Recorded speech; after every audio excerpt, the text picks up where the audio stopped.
കേരള നിയമസഭയുടെ ചരിത്രത്തിൽ ആദ്യമായിട്ടാണ് ഒരു BJP അംഗത്തിന് നിയമസഭയിൽ എത്താൻ കഴിഞ്ഞത്. അതും നിഷ്കളങ്കനും നിഷ്കാമിയുമായ നമ്മുടെ രാജേട്ടൻ. പക്ഷേ സഹകരണ ബാങ്കുകളുടെ പ്രവർത്തനത്തിന് പാരവെച്ച കേന്ദ്ര സർക്കാരിനെതിരെ ഇടതു വലത് ആക്രമണം തകർത്തപ്പോൾ പാവൻ രാജേട്ടൻ ഒറ്റപ്പെട്ടുപോയി. ഒരു സഹകരണവുമില്ലാത്ത പണിയായിപ്പോയി.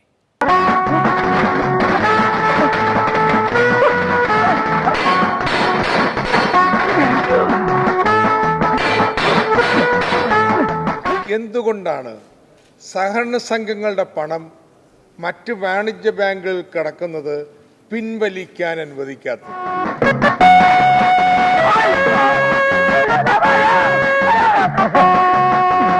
കള്ളപ്പണം കേരളത്തിലെ സഹകരണ ബാങ്കുകളിൽ എങ്ങനെ നിക്ഷേപിക്കും?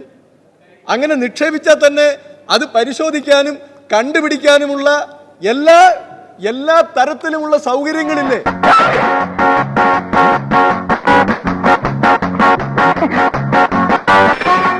വൈദ്യനാഥൻ കമ്മിറ്റി റിപ്പോർട്ട് 2011 കൊണ്ടുവന്നത് ഇന്ത്യയിൽ മറ്റ് സംസ്ഥാനങ്ങൾ നടപ്പാക്കിയപ്പോൾ കേരളത്തിൽ നടപ്പാക്കിയില്ല.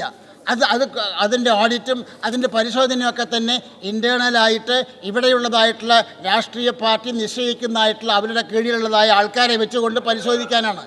ഇതിൽ വലിയ ബഹുമാനപ്പെട്ട മെമ്പർ, ഇപ്പോൾ വൈദ്യനാഥൻ കമ്മീഷൻ റിപ്പോർട്ട് നടപ്പാക്കാത്തതിന്റെ പകരം വീട്ടിലാണ് നടത്തിക്കൊണ്ടിരിക്കുന്നത് റിസർവ് ബാങ്ക് എന്നാണ് ഇപ്പൊ പറഞ്ഞിരിക്കുന്നത്.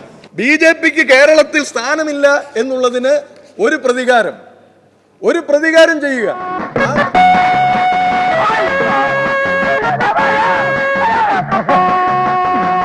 ശ്രീ രാജഗോപാൽ, ബഹുമാനപ്പെട്ട മെമ്പർ, അദ്ദേഹം പാവം, അദ്ദേഹത്തെ എല്ലാവരും കൂടി അറ്റാക്ക് നോക്കിയിട്ട് കാര്യമില്ല.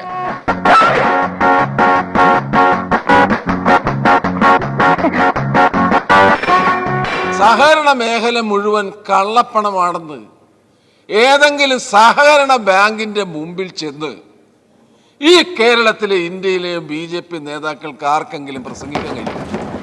ഈ കേരളത്തെ തകർക്കുക എന്നുള്ളതാണ് ആത്യന്തികമായ ലക്ഷ്യം.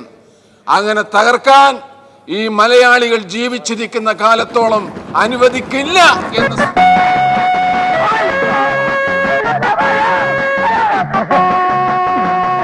എനിക്ക് തോന്നുന്നത് ഇവിടെ ഇടതുഭാഗത്തു നിന്നും വലതുഭാഗത്തു നിന്നും ഒരേപോലെയുള്ള അക്രമങ്ങൾ കേന്ദ്ര ഗവൺമെൻറ്റിനും നരേന്ദ്രമോദിക്കും BJPക്കും എല്ലാം അങ്ങനെ പല തരത്തിലുള്ള ഓരോരുത്തരുടെയും ഭാവനാവിലാസം അനുസരിച്ചിട്ടുള്ള ഓരോരോ ആരോപണങ്ങളൊക്കെ ഇവിടെ നടക്കുകയുണ്ടായി. ബഹുമാനപ്പെട്ടതായിട്ടുള്ള മന്ത്രി ആ സഹകരണ സംഘങ്ങളുടെ കൊള്ളരുതായ്മകൾ ചൂണ്ടിക്കാണിക്കുകയും മറുഭാഗത്ത് ഇതെല്ലാം ഈ കൂട്ടക്കൊല നടത്തുകയാണ് എന്ന് പറഞ്ഞിട്ടുള്ളതും ഇവർ രണ്ടുപേരും കൂടി ഒന്നിച്ചു വരുന്നതായിട്ടുള്ള ഒരു സാഹചര്യം നമ്മൾ കാണുന്നുണ്ട്. അത് വളരെ വിചിത്രമായ കാഴ്ചയാണ്. എല്ലാരും കൈവച്ചല്ലോ, ഇനി ആർക്കും പരാതിയില്ലല്ലോ. ഇനി നോട്ട് അസാധുവാക്കൽ നടപടിയിൽ പൂഞ്ഞാറിൻ്റെ പ്രധാനമന്ത്രി സാക്ഷാൽ PC ജോർജ എന്താണ് പറഞ്ഞതെന്ന് കേട്ടുനോക്കാം. പ്രഖ്യാപനം വന്ന ദിവസം തുടങ്ങി കാശിന് ആവശ്യം വരുന്നതുവരെ ജോർജ് അച്ചായൻ പാടിപ്പുകഴ്ത്തുന്നത് കേൾക്കുക. वर्तमान में जारी 500 रुपये और 1000 रुपये के करेंसी नोट लीगल टेंडर नहीं रहेंगे.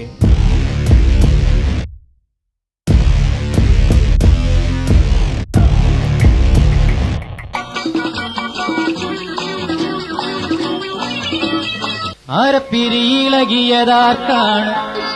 എനിക്കല്ല. എന്നെ നോട്ട് നിരോധിച്ചോ? എവിടെ?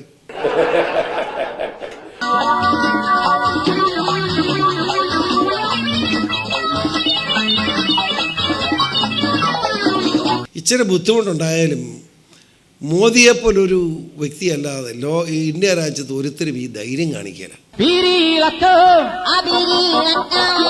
മാറ്റത്തിലേക്കുള്ള നീക്കം ഞാൻ ഇതിനകത്ത് ഈ നോട്ട് നിരോധിച്ച നടപടി കാണുകയാണ്. അതുകൊണ്ടാണ് ഇതിനെ അനുകൂലിച്ചത്.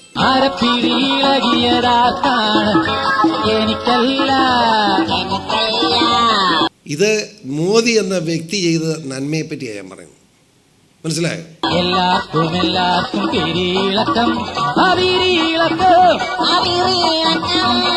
പ്രധാനമന്ത്രിയെ അഭിനന്ദിക്കുന്ന PC ആഹാ സമ്മതിക്കണം, ശ്രദ്ധിച്ചു കേൾക്കണം. എപ്പോഴാണ് അദ്ദേഹം നിലപാട് മാറ്റുന്നതെന്ന് പറയാൻ കഴിയില്ല.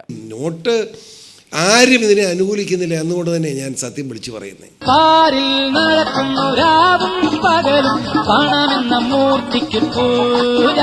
ഈ വലിയ ഏറ്റവും വലിയ ദുഃഖകരമായ സംഭവം സർ, നമ്മുടെ കിഡ്നി, ക്യാൻസർ, ഹാർട്ട് രോഗങ്ങൾക്കൊക്കെ ആളുകൾ പത്രക്കാർ തന്നെ പരസ്യപ്പെടുത്തും. എല്ലാ പത്രവും ഉണ്ട്. അവർ പരസ്യപ്പെടുത്തുന്നത് എന്താ സർ? നമ്പർ, അത് നമ്മുടെ അക്കൗണ്ട് നമ്പറാണ്. എനിക്കൊരു 10,000 രൂപ ഒരു പാവപ്പെട്ട രൂപ കൊടുക്കണമെന്ന് വെച്ചാൽ ആ അക്കൗണ്ടിലേക്ക് പണം മാറാൻ നമ്മുടെ പ്രധാനമന്ത്രി ഈ നിയമം കൊണ്ട് കഴിയില്ല. എത്ര ഭീകരതയാണ് സർ. അപ്പോൾ ഒരു കാരണവശാലും അംഗീകരിക്കാൻ പറ്റാത്ത കാര്യമാണ് എന്ന് സംശയമില്ല. ഇനിയാണ് ചെറുതായി കളം മാറുന്നത്. മനസ്സാക്ഷി അടിച്ച് എല്ലാവരും മനസ്സിനോട് ചോദിച്ചോ, ഈ നോട്ട് നിരോധനം നന്മയോ? നന്മയെന്ന് എല്ലാവരും പറയും. പ്രായോഗികമായി ബുദ്ധിമുട്ടുകളുണ്ട്, അത് ശരിയാണ്.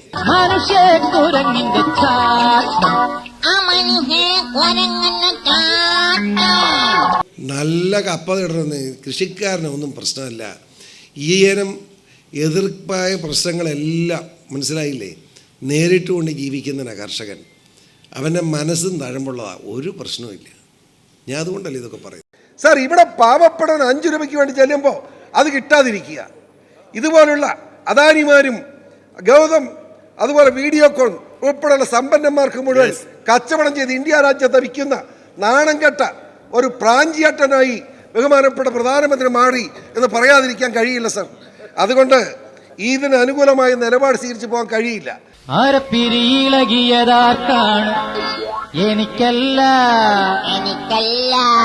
ഒരു നല്ല കാര്യം ആര് ചെയ്താലും അതിനെ അപമാനിക്കുന്നത് ശരിയല്ലല്ലോ. എല്ലാ മനുഷ്യനും സന്തോഷമാണ് നോട്ട് നിരോധിച്ചത്. ഇനി സഹകരണ ബാങ്കിൽ MLA പറയുന്നത് കൂടി കേൾക്കൂ. എന്താ ഈ സഹകരണ ബാങ്ക് പിടിക്കാൻ വേണ്ടി ചില രാഷ്ട്രീയ കക്ഷി ഇത്ര വാശി? എന്താ ഇത്ര വാശി? സഹകരണ പ്രസ്ഥാനം കേരളത്തിൽ ആവശ്യമാണ്, കർഷകർ ആവശ്യമാണ്. പാവം കർഷകന്റെ പേരിൽ കൊള്ള സംഘം വാഴുകയും ചെയ്യുന്നു. അതുകൊണ്ടാണ് ഞാനിത് പറഞ്ഞത്. ഇത് സഹകരണം മാത്രമല്ല സാർ, 8 കൊല്ലമായി നമ്മുടെ റിസർവ് ബാങ്ക് തോക്കുക, നമ്മുടെ തകർക്കാൻ, സഹകരണ മേഖലയെ തകർക്കാൻ. സാർ ഒരു മിനിറ്റ്, സഹകരണ മേഖല തകർന്ന കേരളത്തിലെ സാമ്പത്തികം തകരും സാർ. എൻ്റെ അടുത്ത് പണമില്ല, പണമില്ലാതെ ജീവിക്കും സ്വല്പനാലം ഓട്ടത്തീ. ഇന്ത്യയുടെ ഫെഡറൽ സംവിധാനം എവിടെ നിൽക്കുന്നു? ഞങ്ങളെന്ന് പറയുമ്പോൾ സമ്മതിക്കാറില്ലാത്തതുകൊണ്ട് ചോദിക്കുക, ഈ ഇന്ത്യയുടെ ഫെഡറൽ സംവിധാനം എവിടെ നിൽക്കുന്നു? ഇതാണ് ഫെഡറൽ സംവിധാനം. എന്തു വച്ചാ ഇതൊക്കെ? ഏതെങ്കിലും ഒരു നിലപാടിൽ ഉറച്ചു നിൽക്ക്. ഒരുമാതിരി കേരള കോൺഗ്രസിന്റെ ചാട്ടം നിർത്താറായില്ലേ? എന്ത് നമ്മുടെ കോട്ടയത്തിൽ നിന്നുള്ള ഒരാളല്ലേ ഇങ്ങനെയൊക്കെ പറയാതെ?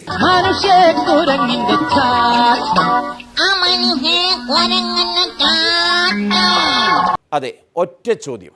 85% വരുന്ന നോട്ടുകൾ ഒറ്റയടിക്ക് നിരോധിച്ചത് ശരിയാണോ? അതായത് പകരം സംവിധാനം സജ്ജമാക്കാതെ ഈ ഏർപ്പാട് നന്നായോ? ഈ രാജ്യത്തെ കള്ളനോട്ടും കള്ളപ്പണക്കാരെയും ഒഴിവാക്കിക്കൊണ്ട് രാജ്യത്തിൻ്റെ സാമ്പത്തിക സ്ഥിതി നല്ല നിലയിലാക്കാൻ ആ നടപടി ഉപകരിക്കുമെന്ന കാര്യത്തിൽ ഒരു സംശയമില്ല. അങ്ങയുടെ അഭിപ്രായം ഇതാണെന്ന് കരുതിക്കോട്ടെ. അതോ നിയമസഭയിലെത്തുമ്പോൾ സംഗതി മാറുമോ? ഇന്ത്യയിലെ സമ്പന്നന്മാർ മുഴുവൻ അറിഞ്ഞില്ലേ? സമ്പന്നന്മാർ അറിയാതെ വേണം സാർ നോട്ട് നിരോധിക്കാൻ. Sir, Adani, Mukesh Ambani, Gautam Adani, GMR Rao, Videocon Industries, SR Industries, Ravi Rupa, Kailash, ഇവരൊക്കെ സാർ അതിന് അക്കൗണ്ട് മാത്രം മതി സാർ. ഈ മുതലാളിമാരെല്ലാം അറിഞ്ഞുകൊണ്ട് തന്നെയാണ് സാർ ഈ നോട്ട് നിരോധിക്കൽ നടന്നിട്ടുള്ളത്. എനിക്ക് ചിരി വന്നിട്ടിരിക്കാൻ മേൽ.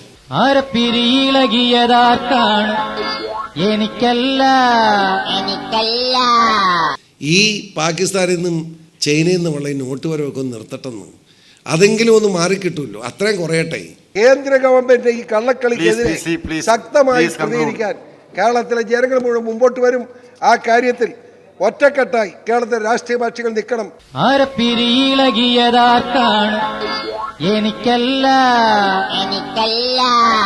അവസാനമായി അച്ഛനോട് ചോദിക്കുകയാണ്, ഒരു സാമാന്യ ബോധമുണ്ടെങ്കിൽ എവിടെയെങ്കിലും ഒന്ന് ഉറച്ചു നിന്നൂടെ? കോട്ടയംകാര് അച്ചായമാർക്കൊക്കെ ചേർന്ന പണിയാണോ ഇത്? എനിക്ക് അതിനുള്ള ബോധം ഉണ്ടായിട്ടില്ല ഇതുവരെ. ഞാൻ മോഡിക്ക് അനുകൂലമായിട്ട് പറഞ്ഞില്ലേ, മോഡി ചെയ്ത് നല്ല കാര്യം നല്ലത് പറഞ്ഞു. പിണറായി സഖാവിന് അനുകൂലമായിട്ട് പറഞ്ഞു അദ്ദേഹം നല്ലത് ചെയ്ത കാര്യം. ഉമ്മൻചാണ്ടിക്ക് അനുകൂലമായിട്ട് പറഞ്ഞില്ലേ, അദ്ദേഹം ചെയ്ത് നല്ല കാര്യം. എനിക്ക് ഒരു വ്യത്യാസവും ഇല്ല.